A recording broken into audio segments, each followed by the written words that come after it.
बिस्मिल्लाहिर्रहमानिर्रहीम नहमदुहु नसल्ली अला रसूलिल करीम अम्मा बाद अऊज़ु बिल्लाहि मिनश्शैतानिर्रजीम बिस्मिल्लाहिर्रहमानिर्रहीम।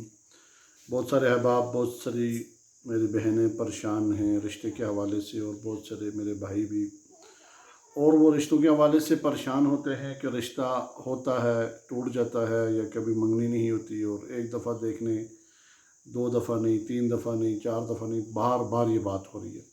तो मेरी उनसे गुजारिश ये है कि पहली तो बात यह है कि अपने अमाल को दुरुस्त करें। अमाल को दुरुस्त करने का तरीक़ाकार क्या है कि सबसे बुनियादी चीज़ है कि आपने हलाल देखना है, हलाल सुनना है, हलाल खाना है, हलाल पीना है।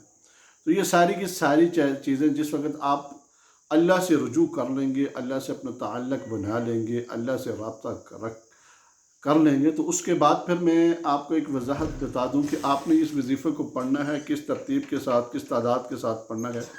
ये वजीफ़ा जो आप पढ़ेंगे इंशाअल्लाह ताला, चाहे वो मर्द है, औरत है, जिसके रिश्ते का मसला हो, और अपनी जो डिमांडें हैं ना, उनको छोड़ दें, अल्लाह के ऊपर छोड़ दें कि ये सारी बात नसीब की होती है, मुक़द्दर की बात होती है।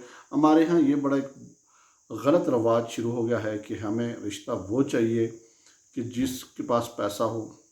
लड़की वाले अलग चक्करों में लगे होते हैं, लड़के वाले अलग चक्करों में लगे होते हैं।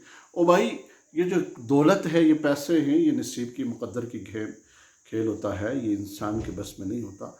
जिसको चाहे अल्लाह दे देता है, जिसको नहीं चाहता नहीं देता। तो ये अल्लाह का निज़ाम है। अल्लाह के निज़ाम के सामने इंसान अपना निज़ाम चलाने की कोशिश ना करे, पहली बात। और इसके बाद इंशाअल्लाह ताला आपको जो मैं आज ज़िक्र वजीफ़ा बताने लगा हूँ, ये वजीफ़ा आपने करना है।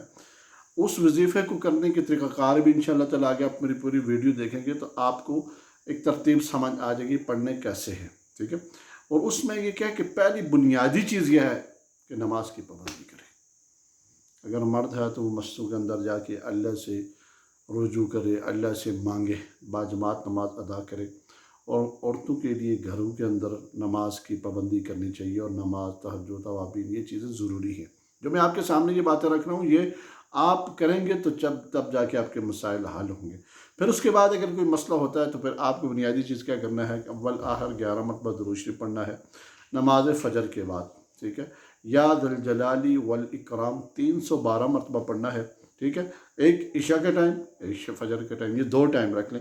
और इसमें पढ़ने में आपने तसव्वुर में क्या करना है कि मैं रिश्ते के लिए कर रहा हूँ, और मेरा या अल्लाह इस ज़िक्र की बरकत से मेरा रिश्ता हो जाए, इस ज़िक्र की बरकत से रिश्ता मेरा हो जाए। जिस वक्त आप ये चीज़ करेंगे तो इंशाअल्लाह ताला आपका जो मसला है, परेशानी है, वो हल खुद ब खुद हो जाएगी। अगर आपके साथ कुछ जादू, जिन्नात, तवीज़ात, बंदिश का मसला है तो इंशाअल्लाह ताला इस ज़िक्र से आपके मसला भी, बंदिश जो होती है रिश्ते की, इंशाअल्लाह ताला वो कट जाएगी और आपके मसला हल हो जाएगा इंशाअल्लाह ताला। अल्लाह खैर करे, अल्लाह रहम करे हर बंदे के ऊपर, हमारी दुआ है। और जितने भी वीडियोस देखने वाले अहबाब हैं, चैनल को सब्सक्राइब, लाइक, शेयर ज़रूर कीजिएगा, और कमेंट्स के अंदर ज़रूर बताएं कि कितना फ़ायदा हो रहा है। मैं इसी बात के ऊपर इंशाअल्लाह ताला इत्तफ़ाक़ करूँगा। व आखिर दावाना अनिल हम्दुलिल्लाहि रब्बिल आलमीन।